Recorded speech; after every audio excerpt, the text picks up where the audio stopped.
तो मुझे social media पे एक मैसेज आया, पहले खुद तो बच जाओ फिर देश बचाना। Very good. तो मैंने कहा हम में और तुम में यही फर्क है, हम अपने को मिटा के देश बचाना चाहते हैं और तुम अपने देश को मिटाकर खुद बनना चाहते हो। कहने लगा कि मैसेज आते रहते हैं गाली, वो तो उनके पास जो होगा वो निकलेगा। रात के पास रात होता है, अंधेरा होता है, दिन के पास रोशनी होती है। तो मुझसे कहा पहले खुद तो बच जाओ फिर देश बचाना। हमने कहा देख लो, हम मिट के भी देश बचाना चाहते हैं।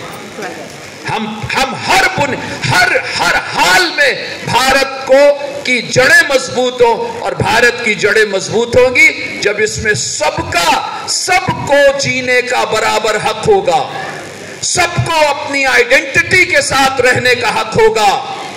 कौन क्या पहनता है, कौन क्या खाता है, तुम जो दिन में 20 रूप बदलते हो, हमारे प्रधानमंत्री कितने कपड़े बदलते हैं, हम कपड़ों से पहचानने लग जाएं। कभी क्या बन जाते हो, कभी क्या बन जाते हो, कभी क्या बन जाते हो। हम तो तुम्हारे कपड़ों पे कोई ऑब्जेक्शन नहीं करते हैं, हर जगह जाते हैं, वहां का रंग उसका इख्तियार कर लेते हैं। इसलिए सबसे बड़ी बात कि ये देश जब तक डाइवर्सिटी रहेगी, और ये हमें हमारे संविधान ने दी है, बाबा साहब ने दी है, तो मैं आप सबको बहुत मुबारक करता हूं। और जो प्रशांत जी कह रहे थे वो बात बहुत अहम है कि हमें जगह जगह ऐसे लोग, ऐसी संस्थाएं, ऐसी कमेटियां, ये कल विजयवाड़ा में हमारे विजय Rao ji society for communal harmony का प्रोग्राम कर रहे हैं। ये भारत के दो बहुत बड़े लोग, मौलाना अली मियां नदवी और पंडित विशंबर नाथ पांडे ने मिलके आज से करीब 40 साल पहले एक संस्था बनाई थी। वो उस समय समझ गए थे कि भारत को ये किधर ले जाना चाह रहे हैं। इनकी कोशिशें तो आप जानते हो कितने लंबे समय से चल रही हैं, और इन कोशिशों को, इन कोशिशों का जवाब हमें देना है। तो हमें भी नफरत के मुकाबले में मोहब्बत फैलाना होगी और उसको दिखाना भी होगा। मोहब्बत वाले क्या करते हैं कि वो ज़रा सीधे साधे लोग होते हैं तो वो दिखाते नहीं हैं। मैं अभी मेवात में जब बुलडोज़र चले और लोगों के घर टूटे, मैं उनको दिलासा देने गया था।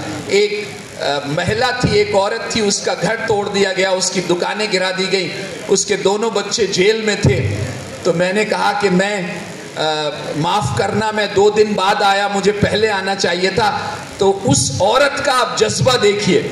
हम ये समझते हैं कि जो लोग मंच पे बैठे हैं या जिनको सब लोग जानते हैं यही काम कर रहे हैं। आज हजारों लोग जिनको हम जानते नहीं हैं, वो इस देश को बचाने के लिए जो उनसे बन पड़ता है वो कर रहे हैं। तो वो बुढ़िया, वो औरत मुझसे बोली, कोई बात नहीं, तुम ऐसे ही घूमते रहो, ये जो मेरे ऊपर मुसीबत आई है, जो सोचिए जिसकी दुकानें बुलडोजर कर दी, उसका घर गिरा दिया, उसके बच्चे जेल में हैं, और उसकी हिम्मत देखिए, कहने कोई बात नहीं, तुम ऐसे ही घूमते रहो, जगह जगह जाके ये आवाज लगाते रहो, ये परेशानी मुझ पे आई है, टल जाएगी।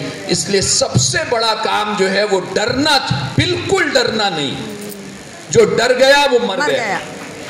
इसलिए डरना छोड़ के और हिम्मत के साथ हमें इस नफरत की आंधी का मुकाबला करना है। और जब बड़ी आंधी आती है, तूफान आता है, तो क्या कहते हैं, एक दूसरे का हाथ पकड़ लो।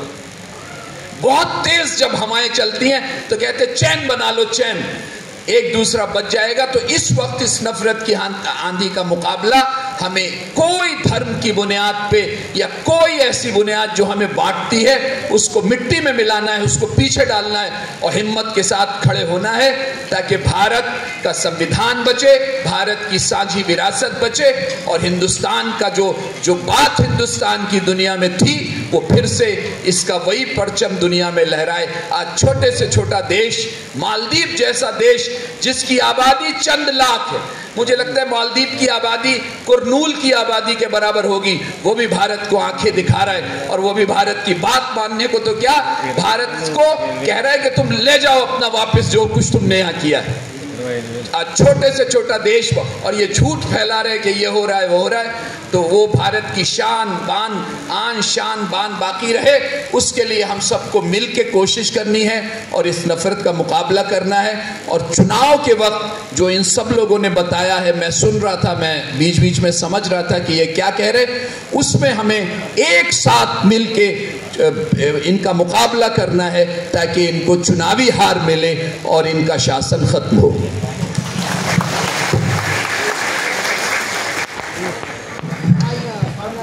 ప్రముఖ రాజ్యాంగ విశ్లేషకులు అలాగే రాజకీయ విశ్లేషకులు ఫైసల్ ఖాన్ గారికి మన వేదిక తరఫున ప్రత్యేకమైనటువంటి ధన్యవాదాలు తెలియజేస్తున్నాం। ఇప్పుడు విజయరావు గారు రాజ్యాంగ హక్కుల పరిరక్షణ నాయకులు, వాళ్ళు మన గురించి కొన్ని విషయాలు చెప్పాలని కోరుతున్నాం।